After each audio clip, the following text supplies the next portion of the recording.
राधे राधे वाले स्टूडेंट।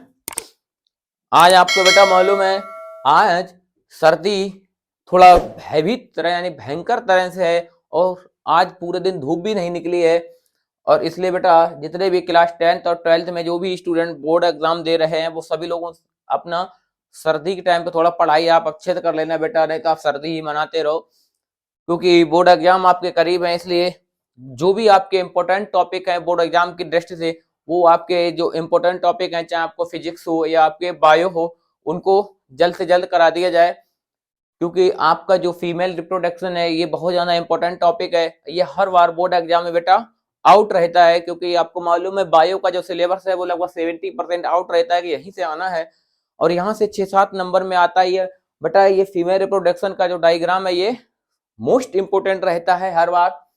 तो बेटा जो आपका फीमेल रिप्रोडक्शन है इसके बारे में आज बेटा आपको बताया जाएगा कि ये क्या होता है, कैसे होता है, क्या क्या कंडीशंस होती हैं इसमें। तो इसमें जो आपका सबसे पहले होता है जनन। क्या होता है बेटा आपका जनन? जनन आपका बेटा दो तरह से होता है। एक आपका होता है लैंगिक जनन, एक क्या होता है आपका लैंगिक जनन, दूसरा आपका होता है अलैंगिक। एक लैंगिक होता है तो दूसरा क्या होता है बेटा अलैंगिक। जो बेटा मनुष्य होते हैं उन मनुष्यों में बेटा या मानव में जो जनन होता है रिप्रोडक्शन, उस वो कौन सा होता है लैंगिक, जिसको बोलते हैं सेक्सुअल रिप्रोडक्शन। ये बेटा आपका अलैंगिक जनन होता है जो आपको प्लांट्स में मिल जाएगा, जिसको बोलते हैं एसेक्सुअल रिप्रोडक्शन। सेक्सुअल रिप्रोडक्शन यानी कि जो लैंगिक जनन है ये दो के बीच होता है। एक आपका होता है क्या नर यानी कि मेल आपका, दूसरा बेटा क्या होता है मादा या स्त्री। ठीक, एक आपका होता है मेल रिप्रोडक्शन, एक आपका क्या होता है बेटा फीमेल रिप्रोडक्शन। आज का बेटा आपका टॉपिक है वो क्या है फीमेल रिप्रोडक्शन। इसमें भी बेटा कंडीशंस होती हैं कि जो फीमेल रिप्रोडक्शन होता है इसमें जो भाग लेते हैं वो दो कंडीशन होता है। एक होता है बेटा प्राथमिक अंग, दो अंग भाग लेते हैं दो तरह के, और एक क्या होता है आपका द्वितीय अंग, द्वितीयक अंग सेकेंडरी पार्ट, और ये प्राइमरी पार्ट। जो प्राथमिक अंग होता है, प्राथमिक अंग में सबसे इंपॉर्टेंट जो पार्ट होता है वो क्या होता है ओवरी होता है। सबसे पहला जो सबसे इंपॉर्टेंट जो टॉपिक होता है वो क्या होता है आपका ओवरी, जिसे क्या बोलते हैं अंडाशय। क्या बोलते हैं बेटा अंडाशय। द्वितीय में जो द्वितीय आपके द्वितीय अंग है उन द्वितीय अंगों में आपका जैसे ग्रीवानाल है, यूनि है, ग्रीवा गर्भाशय ग्रीवा है या ग्रीवानाल है या झलरी है कि ये सब काहे में आते हैं आपके द्वितीय में। प्राथमिक अंग में आता है क्या अंडाशय। ठीक, प्राथमिक में क्या आता है आपका अंडाशय। ये बेटा इसका आप चाहें तो अभी इतना स्क्रीनशॉट ले सकते हैं। सबसे पहले जनन, जनन दो तरह से होता है लैंगिक और अलैंगिक जनन होता है। लैंगिक जनन किन किन के बीच में होता है नर और मादा यानी male reproduction and female reproduction. अभी आपका जो टॉपिक है वो है फीमेल रिप्रोडक्शन। फीमेल रिप्रोडक्शन में भी दो अंग, दो तरह के अंग भाग लेते हैं, एक प्राथमिक यानी प्राइमरी पार्ट्स और सेकेंडरी पार्ट। प्राइमरी पार्ट्स में आपका आता है क्या ओवरी, ओवरी यानी कि अंडाशय। अब अंडाशय क्या होता है देखिए बेटा जरा, और ये जो अंडाशय होता है ये सबसे ज्यादा इंपॉर्टेंट होता है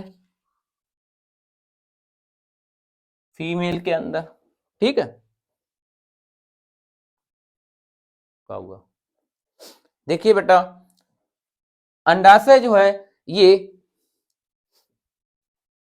यानी कि जो अंडाशय होता है ये दोनों ओर आपके पाया जाता है। यानी ओवरी कितनी होती हैं दो ओवरी होती हैं, दो अंडाशय पाए जाते हैं फीमेल के अंदर। क्योंकि ये जो फीमेल का है आंतरिक भाग है और इस आंतरिक भाग में जो अंडाशय होते हैं वो कितने होते हैं ओवरी कितनी होती हैं दो ओवरी होती हैं। फीमेल में कितनी ओवरी पाई जाती हैं? तो ये क्वेश्चन बहुत याद रखना कि फीमेल में 2 ओवरी होती हैं। ये जो ओवरी होती है, जिसको हिंदी में अंडाशय बोलते हैं, ये क्या करती हैं? ये मसल्स के द्वारा ये मसल्स के द्वारा जुड़ी रहती हैं, यानी कि गर्भाशय नाल के साथ और इधर झिल्ली के साथ ये जुड़ी रहती हैं, जिनको लिगामेंट यानी लिगामेंट से जुड़ी रहती हैं। दोनों ही अंडाशय एक दूसरे के साथ लिगामेंट यानी कि मांसपेशी के बीच जो जोड़ होता है उसको लिगामेंट कहते हैं, मसल्स के बीच में, और ये मसल्स के बीच में लिगामेंट के साथ आपस में जुड़ी रहती हैं। उसके बाद बेटा आपका इसमें क्या आता है? झिल्ली, यानी कि ये क्या होता है? ये अंड वाहिनी होती है। ये क्या होती है? अंड वाहिनी होती है। ये अंड वाहिनी क्या करती है? ये पंजे नुमा एक आकृति होती है। ये क्या होती है? पंजे नुमा आकृति होती है, फिंगर की तरह। ये ओवम को कैच करने के लिए होती है। उसके ऊपरी भाग क्या होता है? कीपनुमा। ये कीपनुमा एक आकृति होती है। यहाँ पे बेटा ये होता है, इसके ऊपर क्या होता है? एम्पुला होता है। एम्पुला को एम्पुला ही बोलते हैं, क्योंकि निषेचन जो होता है, निषेचन की क्रिया कहाँ पर होती है?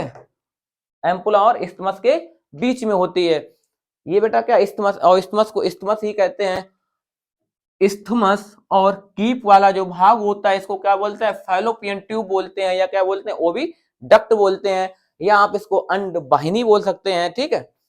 और इस्थमस और झिल्ली तक का जो भाग होता है, इसको सहायक नलिका बोलते हैं। इसको क्या बोलते हैं बेटा? सहायक नलिका बोलते हैं। ठीक। उसके बाद बेटा देखिए, ये क्या होता है? ये जो नीचे जो पार्ट है, ये है योनि, यानी कि जो प्राइवेट पार्ट होता है फीमेल में, ये क्या होता है बेटा? योनि होता है। और ये जो भाग होता है, ये क्या होता है? ग्रीवा नाल। ग्रीवा नाल का जो कार्य होता है वो क्या होता है कि जो शुक्राणु होते हैं, यानी कि मेल शिश्न से जो शुक्राणु निकलते हैं, उनको क्या करता है? ये गर्भाशय तक ले जाने का काम किसका होता है? ग्रीवा नाल का। ये क्या होता है बेटा? गर्भाशय ग्रीवा होती है। ये क्या होती है? गर्भाशय ग्रीवा होती है, जिसे सर्वाइक्स बोलते हैं। ये आपका सर्वाइकल कैनल होता है। ये क्या होता है? वैगिना होता है।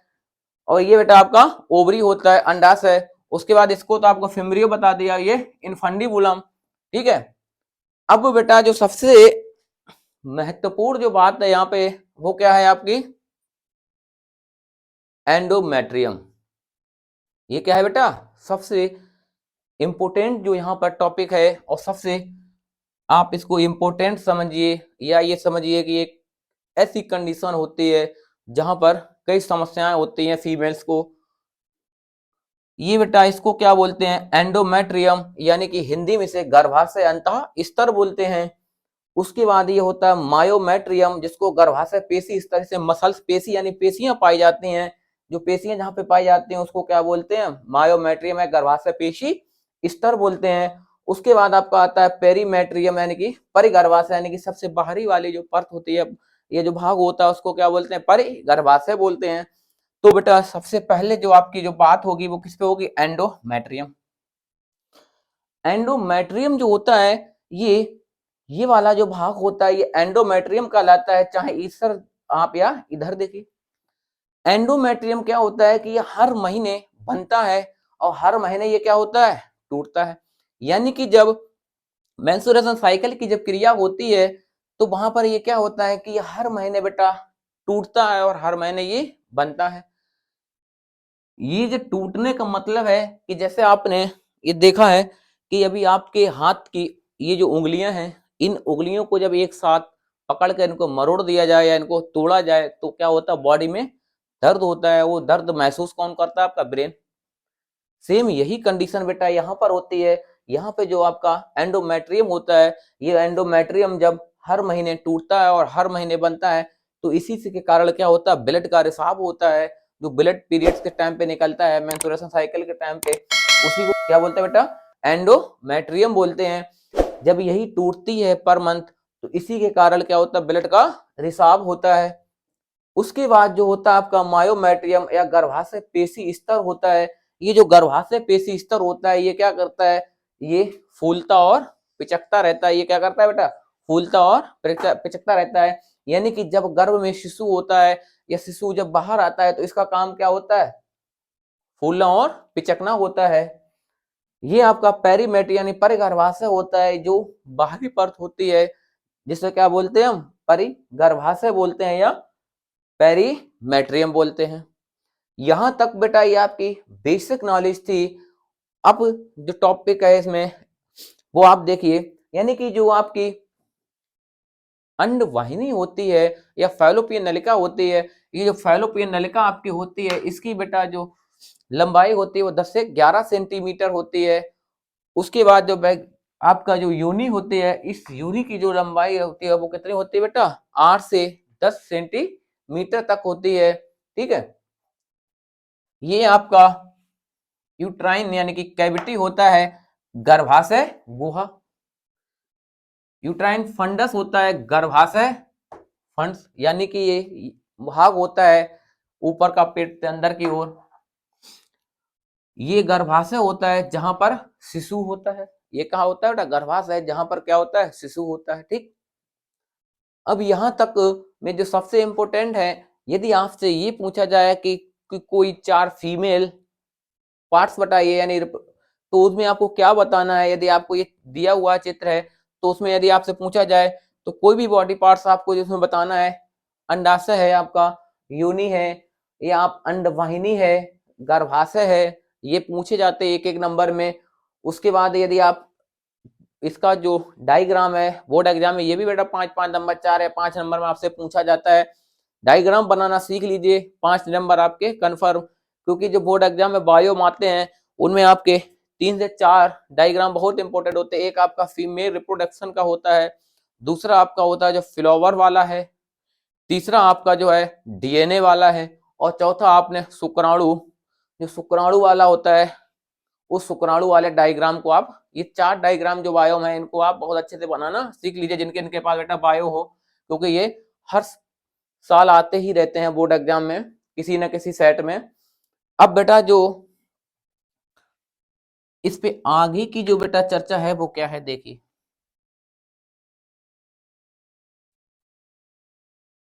ये बेटा जो अंडाशय है आपका, ये क्या है, अंडाशय। यानी कि जब कोई भी फीमेल 13 एज पर पहुंचती है तो उसके बॉडी में क्या होते हैं, कुछ बदलाव होना प्रारंभ हो जाते हैं। जैसे ही वो 13 एज पर पहुंचती है वैसे ही उसके बॉडी में जो बदलाव होना प्रारंभ होते हैं, वो बदलाव किन कारणों से होते हैं या क्यों होते हैं। जब कोई भी फीमेल 13 एज की होती है तो उसके अंदर एक हार्मोन्स होता है बेटा, जिसका नाम है एस्ट्रोजन हार्मोन्स। क्या है, एस्ट्रोजन हार्मोन्स। ये जो एस्ट्रोजन हार्मोन्स, ये बेटा हार्मोन्स जो है, आप एक एक हार्मोन्स को बहुत अच्छे तरह से याद रखना। ये जो है एस्ट्रोजन हार्मोन्स है, इस एस्ट्रोजन हार्मोन्स का काम क्या होता है कि जब जैसे ही कोई भी फीमेल 13 एज पर पहुंचती है तो ये एस्ट्रोजन हार्मोन्स क्या होता है, उसके बॉडी में एक्टिव होने लगता है, यानी कि उसके बॉडी में परिवर्तन होने लगते हैं। जैसे ही ये एक्टिव होता है, एक्टिव होते ही क्या करता है, इस अंडाशय से ओवम यानी अंडा निकलना प्रारंभ हो जाता है, जिसको अंडा बोलते हैं या ओवम। इस अंडाशय से यानी ओवरी से जो ओवम निकलता है, वो ओवम क्या करता है, ये जो फिंगर होती है, ये जो पंजे नुमा आकृति होती है, ये क्या करती है, उस ओवम को कैच कर लेते हैं, यानी कि पकड़ लेती है। जब ये एस्ट्रोजन हार्मोन्स जैसे ही बॉडी में एक्टिव होता है तो बदलाव कौन कौन से होते हैं किसी भी फीमेल के अंदर, जो बदलाव होते हैं उसमें बेटा जो सबसे पहले होता है वो क्या होता है, उसकी आवाज में बदलाव होता है।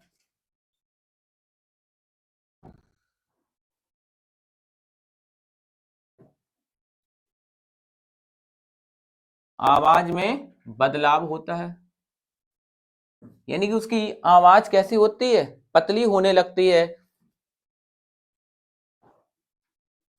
दूसरा बेटा क्या होता है, यहाँ पे मेंस्ट्रुएशन साइकिल की क्रिया स्टार्ट हो जाती है, यानी कि जिसको क्या बोलते हैं, एमसी या पीरियड्स। जैसे ये एस्ट्रोजन हार्मोन्स बॉडी में एक्टिव होता है वैसे क्या होता है, मेंस्ट्रुएशन साइकिल या पीरियड्स की प्रक्रिया चालू हो जाती है। तीसरा बेटा क्या होता है, स्तन ग्रंथियों में वृद्धि होने लगती है।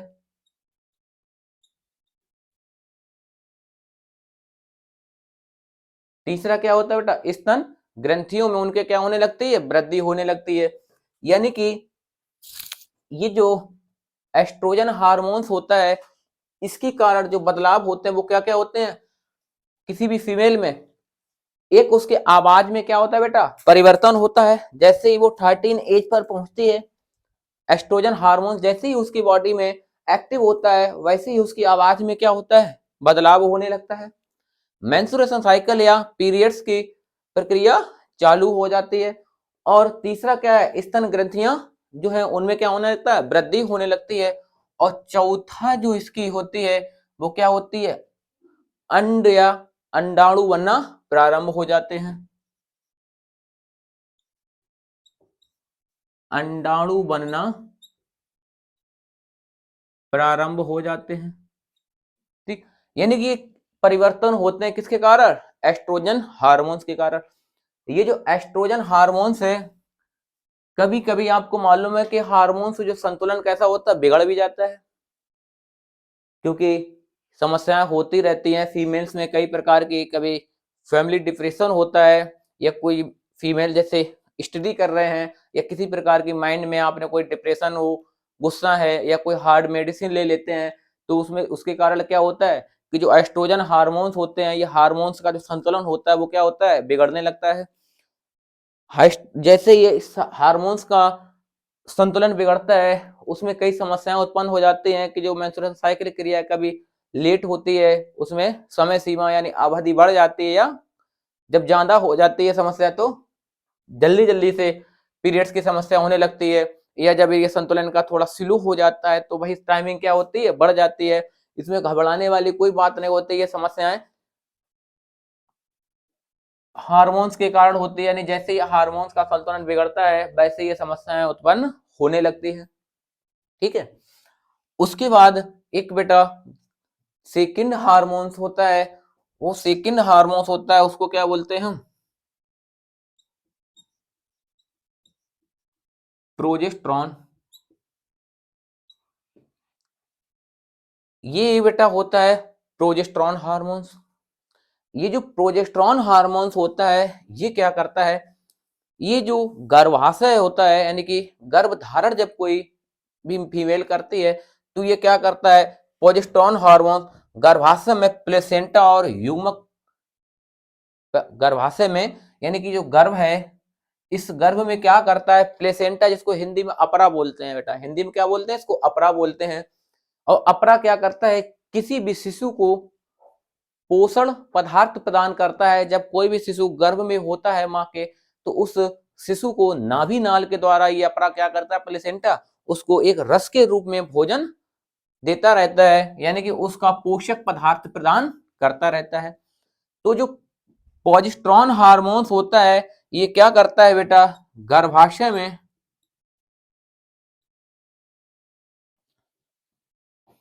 गर्भाशय में प्लेसेंटा और युग्मज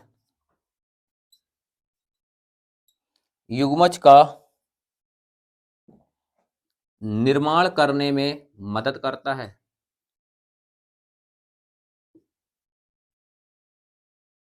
निर्माण करने में मदद करता है। यानी कि जब कोई भी बच्चा गर्भ में होता है, तो उस जैसे जब कोई बच्चा या इस यहाँ पे गर्भ में होता है, तो उसमें जो प्लेसेंटा होती है, प्लेसेंटा क्या करती है बेटा, उसको पोषण प्रदान करती है।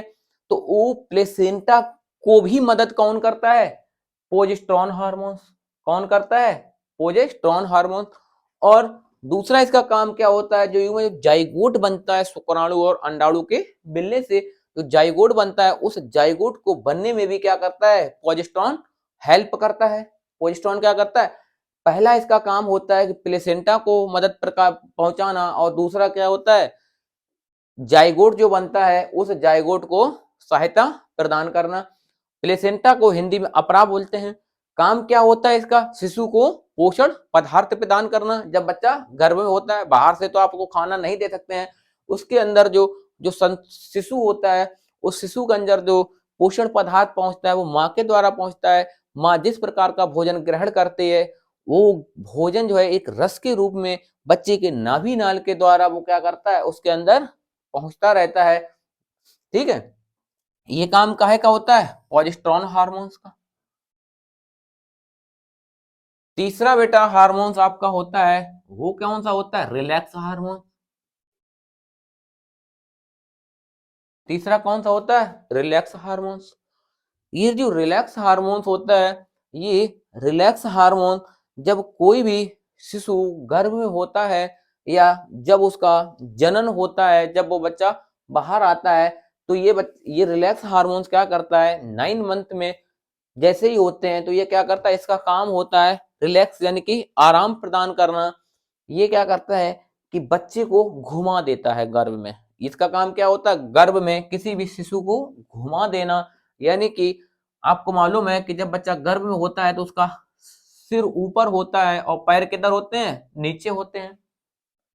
लेकिन जब उसका जन्म होता है तो आपने देखा होगा कि जब किसी भी बच्चे का जन्म होता है तो उसका सर किधर होता है? नीचे। यानी कि यही जो रिलैक्स हार्मोन्स है, ये रिलैक्स हार्मोन्स क्या करता है, उस बेबी को गर्भ में घुमा देता है। ये 3 काम बेटा इन हार्मोन्स के होते हैं। एक आपका एस्ट्रोजन हार्मोन से, दूसरा आपका प्रोजेस्टेरोन हार्मोन है, और तीसरा कौन सा आपका? Relax hormone. तीसरा कौन सा? रिलैक्स। ये तीनों ही हार्मोन्स बेटा बहुत ज्यादा इंपॉर्टेंट है और इन हार्मोन्स को आप याद रखना। ठीक है, ये आपको समझा ही दिया। एंडोमेट्रियम हर महीने बनती है, हर महीने टूटती है। मायोमेट्रियम ये क्या करती है? ये पेशियों से बनी होती है जो फूलती और पिचकती रहती है। दूसरा आपका पेरीमेट्रियम, ये भी आपको बता दिया, परगर्भाशय यानी बाहरी अंत होता है। ठीक, क्योंकि ये बेटा एक एक नंबर में आपसे क्वेश्चन पूछ लिए जाते हैं कि कभी कभी बोर्ड एग्जाम में आपसे ये पूछ लिया गया कि बताइए कि फीमेल रिप्रोडक्शन में ऐसा कौन सा पार्ट है जो हर महीने टूटता और हर महीने बनता रहता है। उसमें आपको क्या लिखना? एंडोमेट्रियम यानी गर्भाशय अंत स्तरीय बहुविकल्पी या एक नंबर में आते हैं। ये आपसे ये पूछ लिया कि कौन सा हार्मोन्स महिलाओं में आवाज को बदलता है, या किस हार्मोन्स के कारण महिलाओं में पीरियड स्टार्ट होते हैं, या किस हार्मोन्स के कारण उनको जनन क्षमता प्रदान होती है, तो वो कौन सा होता है? आपका एस्ट्रोजन हार्मोन्स होता है। ठीक है, प्रोजेस्टेरोन का काम क्या होता है आपको वो भी बता दिया, रिलैक्स हार्मोन्स का भी बता दिया आपको। ठीक है, अब जो बात है, अब जो बेटा है वो क्या है? निषेचन कैसे होता है। ठीक, अब क्या है? निषेचन। निषेचन को जानने से पहले आपको ये समझना होगा कि जो मेंस्ट्रुएशन साइकिल की क्रिया होती है वो किस किस कंडीशन में होती है, या किस कंडीशन में अधिक होती है और किस कंडीशन में कम होती है। मेंस्ट्रुएशन की क्रिया होती है, उसमें क्या होता है कि टाइमिंग होती है कि किसी फीमेल में अलग अलग बॉडी सब पावर होती है, कोई स्वस्थ होता है, कोई अस्वस्थ होता है। तो जो पीरियड्स के जो टाइमिंग होती है उसमें जो सबसे पहला समय होता है वो क्या होता है? 0 से, किसी में 2 दिन होता है, किसी में 4 दिन होता है, किसी में 7 दिन होता है, किसी में 5 दिन होता है। नहीं, जब पीरियड्स का टाइम होता है तो उसमें क्या होता है कि जैसे ही पीरियड स्टार्ट होते हैं वैसे ही क्या होता है, 0 से 5 या 7 दिन का जो टाइमिंग होती है उसमें क्या होता है,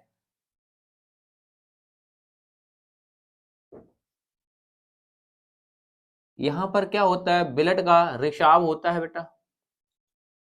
ये कंडीशन क्या होती है? 0 से 7 दिन की जो होती है यहाँ पर ब्लड का रिसाव होता है, और जब ब्लड का रिसाव होता है तो यहाँ पर फर्टिलाइजेशन की कोई भी क्रिया संभव नहीं होती। यानी प्रेगनेंसी के जो खतरे होते हैं वो यहाँ पे कैसे होते हैं? यानी कि यहाँ पर जो प्रेगनेंसी की जो खतरे हैं वो बिल्कुल खत्म होते हैं, क्योंकि जो ओवम होता है वो ओवम क्या होता है? ब्लड के साथ यूनि मार्ग से बाहर निकल जाता है। यानी कि अंडाशय जो है, अंडाशय में जो अंडाणु बनते हैं, जो अंड बनते हैं, वो क्या होते हैं कि पीरियड्स के समय पे जैसे ही यहाँ से ओवम निकलता है, क्योंकि एस्ट्रोजन हार्मोन्स एक्टिव होता है, ओवम निकलता है, ये जो ओवम निकलता है यहाँ से, इस ओवम को ये क्या करता है, कैच कर लेता है और ये ओवम ब्लड के रिसाव के साथ क्या होता है, बाहर निकल जाता है। जब ओवम ही बाहर निकल जाएगा तो यहाँ पर किसी भी प्रकार का कोई भी प्रेगनेंसी के चांस नहीं होते हैं। ठीक है, और ये जो खतरा होता है केवल ब्लड तक होता है।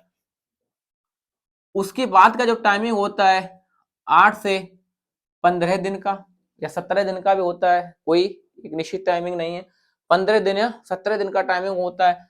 यहाँ पर क्या होता है, जो ओवम होता है वो थोड़े कैसे हो जाते हैं, परिपक्व हो जाते हैं। वो कैसे हो जाते हैं, परिपक्व। यानी कि यहाँ पर सबसे ज्यादा जो परिपक्वता का टाइम होता है वो क्या होता है, 13 से 17 दिन, यानी कि 13 से 17 दिन का जो समय होता है उसमें सबसे ज्यादा ओवम या जो अंडाणु होते हैं क्या होते हैं, परिपक्व हो जाते हैं और वहां पर सबसे ज्यादा रिस्क रहता है। यानी ये पूरा ही टाइमिंग ले लिया जाता है, जैसे 8 से 15 दिन। यानी कि यहाँ पर जो प्रेगनेंसी है, यहाँ पर प्रेगनेंसी के खतरे सबसे अधिक होते हैं। यानी कि यहाँ पर जैसे जब जनसंख्या कंट्रोल की बात आती है, जनसंख्या नियंत्रण पे बात होती है, तो ये कंडीशन एक सबसे ज्यादा खतरनाक होती है जनसंख्या बढ़ाने के लिए। क्योंकि कई लोगों को तो पता ही नहीं होता चाहे मेल हो या फीमेल हो। बहुत से ऐसे लोग हैं एजुकेटेड भी हैं लेकिन उनको ये मालूम ही नहीं रहता है कि किस कंडीशन में उनको फर्टिलाइजेशन क्रिया करनी चाहिए, किस कंडीशन में नहीं करनी चाहिए, मालूम ही नहीं चलता है। 2-2 महीने हो जाते हैं, 3-3 महीने हो जाते हैं, उसके बाद चौथे महीने मालूम होता है प्रेग्नेंट है। उसमें फिर क्या होता है, कोच कहता है कि अब जो ऊपर वाले ने दिया है तो उसको स्वीकार कर लो। कुछ लोग क्या करते हैं, ऑपरेशन करा देते हैं, जो सबसे ज्यादा रिस्की होता है महिलाओं के लिए। ठीक है, उसके बाद जो समय होता है वो आप चाहे 15 से 21 दिन या 20 दिन का टाइमिंग होता है। यहाँ पर जो प्रेगनेंसी के चांस होते हैं वो नॉर्मल रहते हैं। अगर यहाँ पर 90% है तो यहाँ पर कितना रहता है, 50% या 60% रहता है। ठीक, यानी कि जो 21 दिन का जो टाइमिंग होता है, यानी कि 21 डे तक शुक्राणु अंडाणु से मिल जाना चाहिए, यानी कि दोनों का संलयन हो जाना चाहिए। यदि कोई आगे पॉपुलेशन यानी कि किसी को कोई संतान चाहिए है तो उसके जो फर्टिलाइजेशन क्रिया है वो 21वें दिन तक अंडाणु शुक्राणु या से मिल जाना चाहिए। फिर उसके बाद का जो टाइम होता है 21 से 28 वो सॉरी 22 से 28 या 30 दिन का टाइम, यहाँ पर जो प्रेगनेंसी के चांस होते हैं बिल्कुल कैसे हो जाते हैं, खत्म हो जाते हैं। क्या होते हैं, खत्म, क्योंकि फिर से ओवम दोबारा से इसमें बनना प्रारंभ हो जाता है। यानी कि जो एस्ट्रोजन हार्मोन्स है वो कैसा हो जाता है, लो हो जाता है, कम हो जाता है। यानी कि अंडाणु से ओवम निकलना बंद हो जाता है। ओवम निकलना जब बंद हो जाता है तो क्या होता है, प्रेगनेंसी के चांस पूर्ण रूप से खत्म हो जाते हैं। यहाँ पर ये क्रिया कायिक होती है, पीरियड्स की या फर्टिलाइजेशन की, क्योंकि यहाँ पर किसी प्रकार के कोई चांस नहीं होते हैं प्रेगनेंसी के। सबसे ज्यादा चांस होते हैं 8 से 15 दिन में होते हैं, उससे कम चांस 16 से 21 दिन में होते हैं। यहाँ पर चांस बिल्कुल ही एंड होते हैं। ठीक है, यानी कि किसी को यदि कोई भी व्यक्ति ऐसा है जिसको 2 ही या 1 बच्चा चाहिए और यदि उसको एक शिशु या संतान प्राप्त हो चुकी है और दूसरी उसको नहीं चाहिए तो उसको फर्टिलाइजेशन की क्रिया इस समय करनी चाहिए। अगर वो इस समय नहीं करता है, अगर इस टाइमिंग पे भी करता है या इस टाइमिंग पे पकड़ता है तो उसके लिए आपको मालूम है मार्केट में आपके लिए कई ऐसी सुविधाएं उपलब्ध करा दी गई हैं जिससे आपको कोई रिस्क लेने की जरूरत नहीं है। कई प्रकार के आपको मालूम है निरोध है या कंडोम आपको मार्केट में फीमेल और मेल दोनों ही प्रकार के आपको प्रदान करा दिए गए हैं। और आपको मालूम है बेटा टेक्नोलॉजी अब इतनी फास्ट हो गई है कि आपको ऐसी किसी भी रिस्क लेने की जरूरत नहीं है। ठीक है, अब यहाँ पर जो कंडीशन आती है, वो जो मेन कंडीशन आती है कि जो निषेचन की क्रिया होती है वो कैसे संपन्न होती है। ठीक, निषेचन की जो क्रिया है, यानी कि जैसे ही एस्ट्रोजन हार्मोन्स एक्टिव होता है और एक्टिव होते ही वो क्या करता है, अंडाणु को उत्तेजित करता है। अंडाणु को जब उत्तेजित करता है तो अंडाणु से क्या होता है, अंडाश वो अंडाशय को जैसे ही वो ओवरी को क्या करता है, ओवरी को उत्तेजित करता है, ओवरी से ओवम निकलने लगता है। जैसे ही यहां से ये ओवम निकलता है, ये झिल्ली उसको क्या करती है, कैच कर लेती है।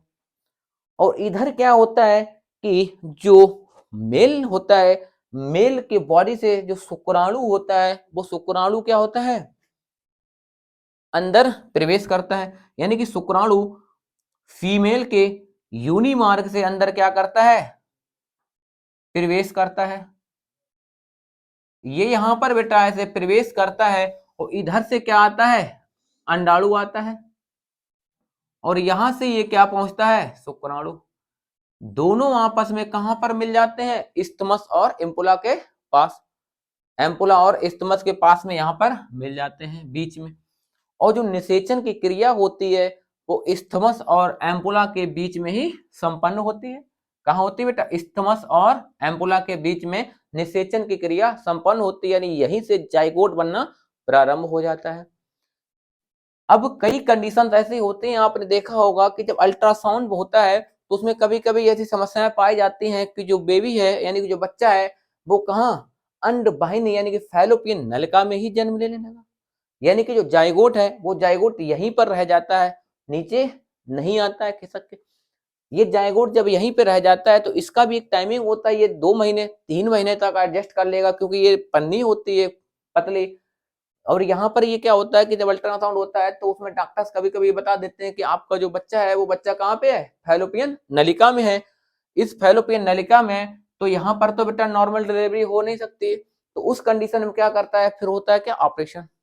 5वें या 6ठे महीने या चौथे महीने ऑपरेशन होता है। फिर क्या करता है, यहाँ से इसको निकाल दिया जाता है, यानी कि जो शिशु होता है उसको बाहर निकाल दिया जाता है ऑपरेशन के द्वारा, क्योंकि ये कंडीशन कभी कभी आ जाते हैं। यहाँ पर अब नॉर्मल कंडीशन में क्या होता है कि जैसे ही एम्पुला और इस्थमस के पास में ये अंडाणु और शुक्राणु आपस में मिलते हैं तो एक संलयन होता है, इनका मिलन होता है, और मिलन के पश्चात क्या होता है, एक जाइगोट की क्रिया होती है, एक जाइगोट बनता है।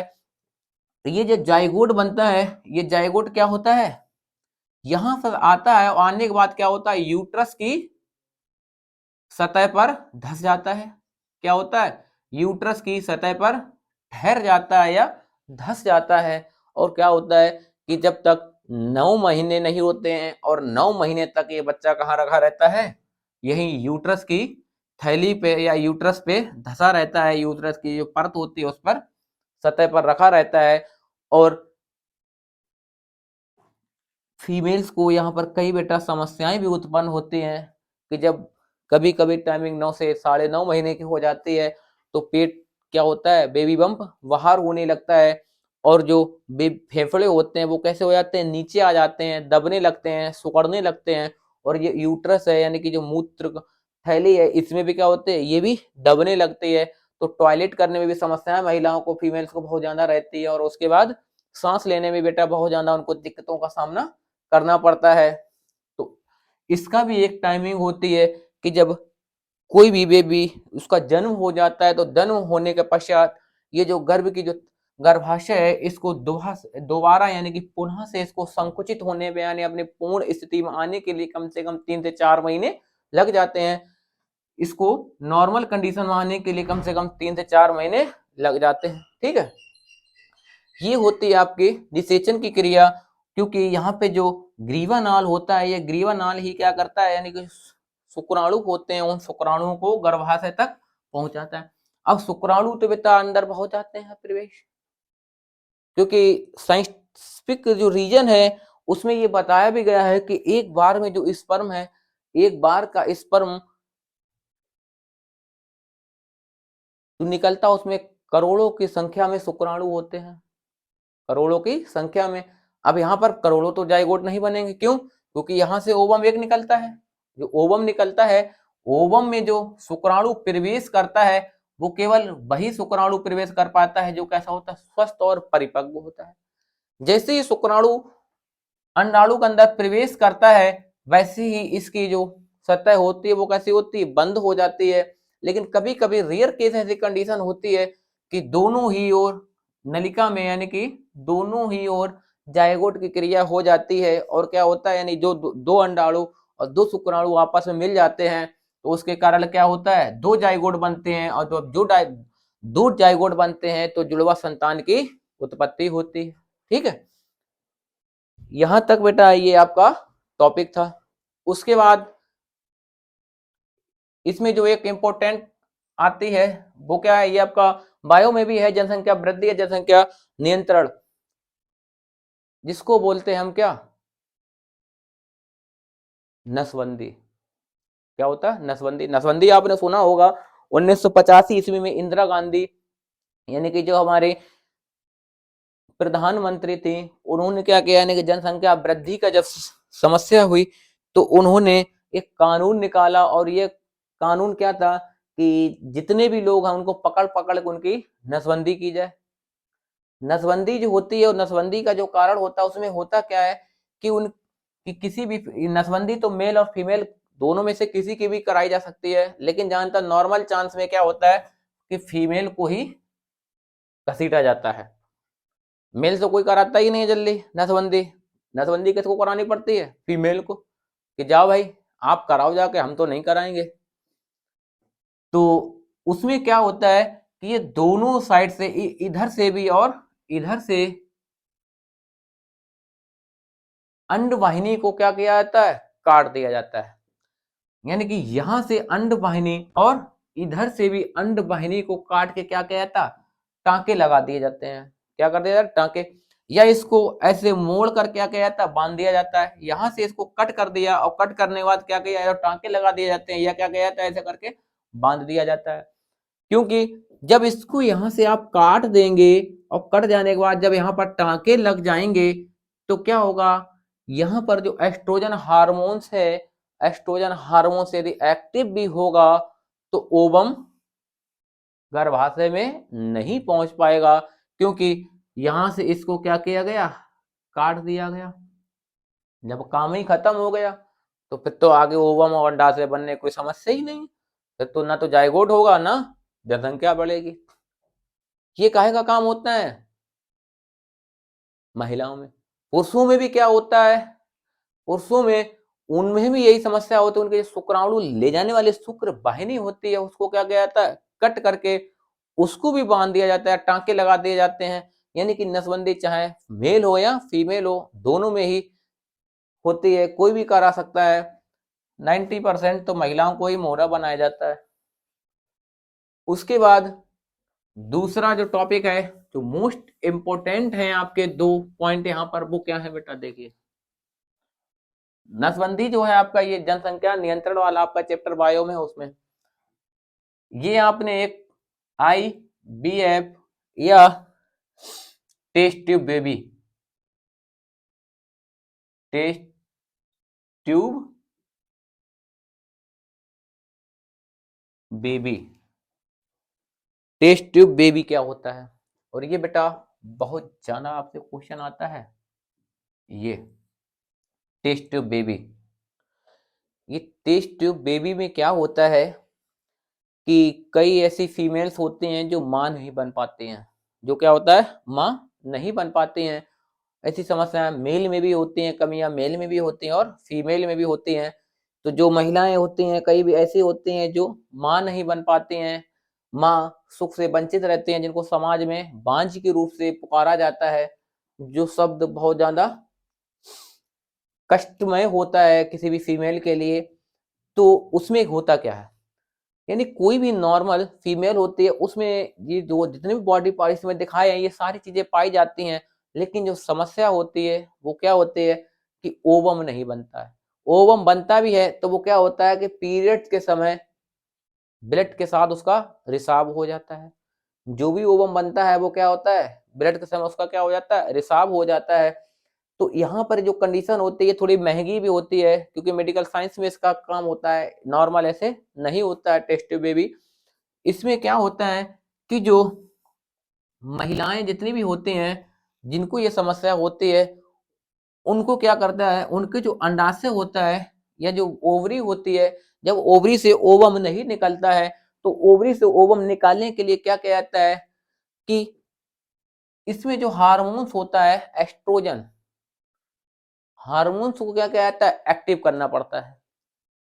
मेडिसिन चलती हैं, इंजेक्शन लगते हैं, उन इंजेक्शन या जो ड्रग्स इंजेक्शन होते हैं मेडिसिन में होते हैं, वो ड्रग्स नहीं नशा वाला मेडिसिन, उन मेडिसिन चलते हैं और उन मेडिसिन चलने का ये जो जब ये काम कार्य होता है लैब में तो क्या होता है समय समय पर इसका देख रेख होती है कि जब ये देखा जाता है कि जो ओवरी होती है ओवरी से जो परिपक्व यानी स्वस्थ एक साइज के ही ओवम बने, ओवम क्या हो स्वस्थ हो, तो उसके लिए क्या हो जाता है अल्ट्रासाउंड किया जाता है।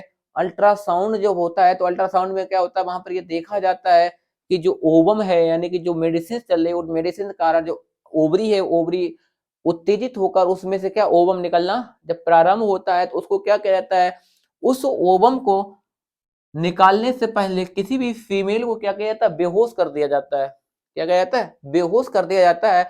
और बेहोश करने के बाद क्या है उस की जो ओवरी होती है ओवरी से ओवम को एक इंजेक्शन के द्वारा बाहर निकाल लिया जाता है।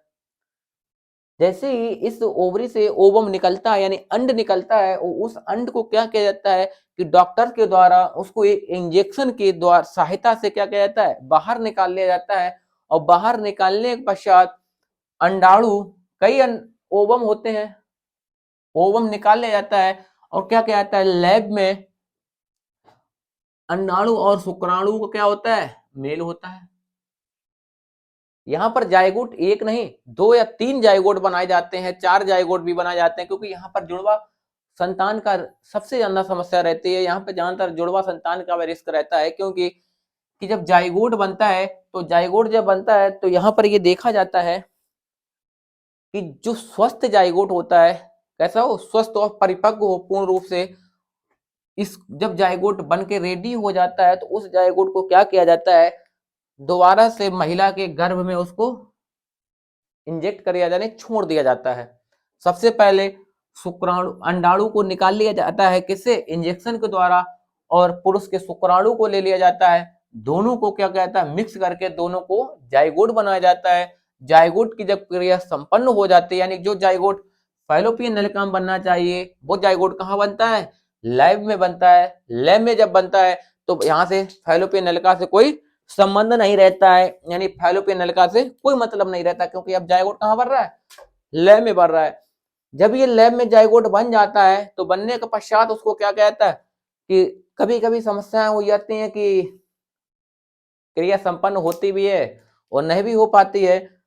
तो ज्यादातर क्या होता है कि दो जाइगोट को गर्भ में छोड़ा जाता है तो उसमें क्या होता है कि कोई ना कोई एक सक्सेस हो जाएगा, कभी कभी दोनों सक्सेस हो जाते हैं। जब दोनों सक्सेस हो जाते हैं तो क्या होता है जुड़वा संतानें उत्पन्न होती हैं और यदि एक होता है सक्सेस तो एक संतान होती है। कभी कभी सक्सेस होता है रेयर केस में ऐसा होता है कि नहीं हो पाता है क्योंकि ये सारी क्रिया लैब में ही संपन्न होती है, डॉक्टरों की निगरानी में होती है, समय समय पर जांच और उनके चेकअप होते रहते हैं। तब जाकर क्या होता है टेस्ट ट्यूब बेबी का जन्म जिसको क्या बोलते हैं टेस्ट ट्यूब बेबी बोलते हैं। ये क्रिया कायम होती है लैब में होती है। इसमें जो होता है कि वही महिला होती है वही पुरुष होता है, किसी भी तीसरे व्यक्ति यानी कि महिला पुरुष की आवश्यकता नहीं होती है केवल डॉक्टर की टीम के सिवाय। लेकिन इसके बाद एक और आता है वो क्या होता है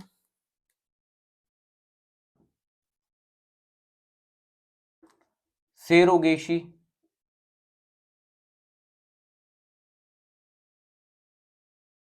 एक क्या होता है बेटा सेरोगेसी। अब जो सेरोगेसी होता है इसको एक तरह से आप ये समझ लीजिए गर्भदान होता है। इसमें क्या होता है बेटा गर्भदान होता है। सेरोगेसी में क्या होता है कि एक किसी भी थर्ड पार्टी यानी कि एक तीसरी किसी भी व्यक्ति को जैसे महिला है अब उसमें क्या होता है कि किसी भी महिला के अंदर अंडाणु नहीं पाए जाते हैं। क्या होता है बेटा अंडाणु यानी उसके रियर केस बिल्कुल खत्म ही होता है, ये कभी माँ नहीं बन सकती है। उसमें चाहे आप जब अंडाणु नहीं होगा तो ओवम कहाँ से निकलेगा, तो जब अंडाणु ही नहीं होते ओवम निकलेगा नहीं, जब ओवम होगा नहीं तो वो माँ नहीं बन सकती है। इसके लिए क्या कहता है एक तीसरी महिला कोई होती है उस तीसरी महिला को क्या किया जाता है उसका गर्भ दान ले लिया जाता है किराए पर ले लिया जाता है। और क्या किया जाता है कि अब वो जिसकी वाइफ है जो नहीं बन सकती उससे तो कोई मतलब ही नहीं है, वो तो अलग हो जाती है। क्या कहता है एक तीसरी महिला को बुलाया जाता है और उसको क्या कहता है, उससे अपनी जो भी अपनी उनकी वार्तालाप होती है, कुछ भी अपने, उसके बाद जो पुरुष होता है उस पुरुष का शुक्राणु लिया जाता है और उसका शुक्राणु उस महिला के गर्भ में छोड़ दिया जाता है। यानी कि जिस महिला को गर्भ आपने दान ली है, जिस महिला की गर्भ दान ली जाती है, उसको क्या कहा जाता है, उसी महिला के गर्भ में उस पुरुष का शुक्राणु छोड़ दिया जाता है। देख कैसे, जैसे ये कोई एक महिला है और इस महिला को, और ये क्या है बेटा, पुरुष है। यानी कि अब जो पति पत्नी है, उसे पत्नी तो नहीं बन सकती है माँ, तो क्या कहता है, ये एक महिला होती है, इसको क्या कहता है, इसका गर्भदान ले लिया जाता है। और ये जो पुरुष होता है, इस पुरुष के क्या होते हैं, शुक्राणु इस महिला के गर्भाशय में प्रवेश करा दिए जाते हैं।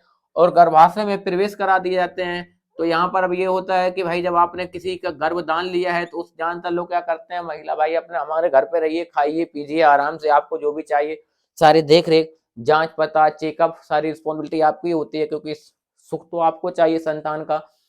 तो ये क्या होता है, डॉक्टर की निगरानी में होता है, ये फैमिली में ही होता है। और जैसे ही 9 मंथ संपूर्ण हो जाते हैं, उसके बाद क्या किया जाता है, इस महिला से जो होता है, जो संतान की उत्पत्ति होती है, उस संतान को क्या किया जाता है, इस पुरुष को दोबारा से सौंप दिया जाता है। और ये महिला इस जो भी अपना इनका समझौता होता हो पैसे से या कैसे भी, इसका काम फिर खत्म हो जाता है। और फिर क्या होता है, इस बेबी को इस पुरुष को सौंप दिया जाता है और ये दोनों अपने क्या होते हैं बेटा, इनको माता पिता का सुख प्राप्त हो जाता है। ये क्या होता है, सैरोगेसी। यानी सैरोगेसी का मतलब होता है गर्भदान। क्या होता है बेटा, गर्भदान होता है।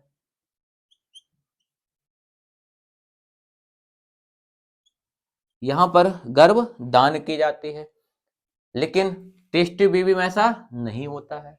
यहाँ पर वही महिला होती है, बस क्या होता है, उसके जो अंडाणु नहीं बनते हैं तो उन अंडाणुओं को इंजेक्शन या मेडिसिन द्वारा बनाया जाता है, उनको बाहर निकाल लिया जाता है। निकालने के बाद लैब में जाइगोट की क्रिया संपन्न होती है। फिर से जब जाइगोट संपूर्ण हो जाता है तो वो क्या किया जाता है, उस महिला के गर्भ में छोड़ दिया जाता है। लेकिन सैरोगेसी में क्या होता है, गर्भ को दान लिया जाता है। ठीक है, अभी यहाँ तक तो बेटा इस टॉपिक को आपको समझ, क्योंकि यहाँ पे इसको रटने वाली कोई बेटा टॉपिक है ही नहीं। ये टॉपिक पूरा कैसा है, समझने वाला टॉपिक है, जिसको अगर आप इसको लिखाएं तो कम से कम 14-15 पेज ऐसे ही बर्बाद हो जाएंगे। इंपॉर्टेंट जो फैक्ट है वो केवल इतना ही है, जो याद करने वाला है, समझने वाला है। और इसको बेटा आप बहुत अच्छे से समझ लेना। सबसे पहले आप अपने हार्मोन्स याद रखना, एस्ट्रोजन हार्मोन्स है, प्रोजेस्टेरोन हार्मोन्स है और रिलैक्स हार्मोन्स है। उसके बाद जो प्राथमिक अंग अगर आपसे पूछा जाए कि फीमेल रिप्रोडक्शन में उसका प्राथमिक अंग कौन सा होता है, तो प्राथमिक अंग कौन सा होता है, अंडाशय होता है। द्वितीय अंग में आप जो है वो आप अंग लिख सकते हैं। ठीक है, ये क्या होते हैं, द्वितीय अंग होते हैं। उसके पश्चात अभी भी यदि इस चैप्टर में किसी प्रकार की आपको कोई भी समस्या हो या जो आपको टॉपिक इसमें समझ में नहीं आ रहा हो, आप उसको क्या कर सकते हैं, कमेंट बॉक्स में इसको लिख सकते हैं और आपकी उस समस्या को बेटा शीघ्र समाधान होगा उसका। क्योंकि एक जो सबसे इम्पोर्टेंट बात है यहाँ पर वो क्या है, कि जब किसी भी फीमेल को जो फर्स्ट पीरियड होता है, क्या होता है, फर्स्ट पीरियड, उस फर्स्ट पीरियड को साइंस में क्या बोला जाता है, मोनार्क बोला जाता है। वो क्या बोला जाता था, मोनार्क। यानी कि किसी भी महिला को जो फर्स्ट पीरियड होता है, उस फर्स्ट पीरियड को साइंस में क्या बोला जाता है, मोनार्क बोला जाता है। और जो अंतिम यानी अंतिम पीरियड होता है, उस अंतिम पीरियड को क्या ये होता है, फर्स्ट, और अंतिम होता है उसे बोलते हैं मेनोपॉज। उसको क्या बोलते हैं, मेनोपॉज। ये क्या होता है, लास्ट होता है। ये क्या होता है, लास्ट होता है। और ये क्या होता है, फर्स्ट होता है। ठीक है, इनको आप अपना याद रखना, क्योंकि यहाँ पर भी कई समस्या होती हैं। चाहे वो जैसे कोई भी यदि फीमेल है और उसमें कंडीशन क्या होती है, जो ओवम होता है इसकी भी एक अवधि होती है निश्चित। ये ऐसा तो है नहीं कि जीवन पर्यंत ये बना ही रहे, इसकी भी एक टाइमिंग होती है 45 से 50 साल। ये आपकी बॉडी पे भी डिपेंड करता है कि आप अपनी बॉडी को कितना स्वस्थ रखते हैं या कितनी आप एक्सरसाइज करते हैं, कितना अच्छा आप खान पान है आपका, उस पर भी डिपेंड करता है। क्योंकि कई आपने देखा होगा कि जो एक्ट्रेस होती है वो शादी ही 40-45 साल में करती हैं। और नॉर्मल जो होता है, ग्रामीण नॉर्मल जो होता है वो क्या होता है कि 45 से 50 साल होता है। एक्सरसाइज करते रहते हैं, फिटनेस अच्छी रहती है, हार्मोन्स आपके बैलेंस सही बना रहता है, तो ओवम 55 या 60 साल तक ये आपका काम करता रहता है। वरना 45-50 साल में पीरियड्स की समस्या खत्म हो जाती है और ओवम बनना बंद हो जाता है। इस चैप्टर से बेटा जनसंख्या नियंत्रण और जनसंख्या वृद्धि का भी टॉपिक बहुत इंपॉर्टेंट है, क्योंकि कई लोग ऐसे होते हैं जिनको नहीं मालूम होता है और 1 2 3 4 5 6 6 7 7 संतान उत्पन्न करते रहते हैं। ठीक है, ये बेटा आपका ये टॉपिक था फीमेल रिप्रोडक्शन। यदि इस चैप्टर में आपको किसी प्रकार की कोई भी समस्या हो या कोई भी पॉइंट आपको समझ में ना आया हो तो आप अपना कमेंट बॉक्स में उसको लिख सकते हैं। आपकी समस्या का अतिशीघ्र समाधान किया जाएगा। और बेटा कोशिश कीजिए चैनल को ज़्यादा से ज़्यादा लाइक, सब्सक्राइब और शेयर कीजिए अपने दोस्तों के पास। इसको बेटा शेयर कीजिए, सब्सक्राइब कीजिए इसको।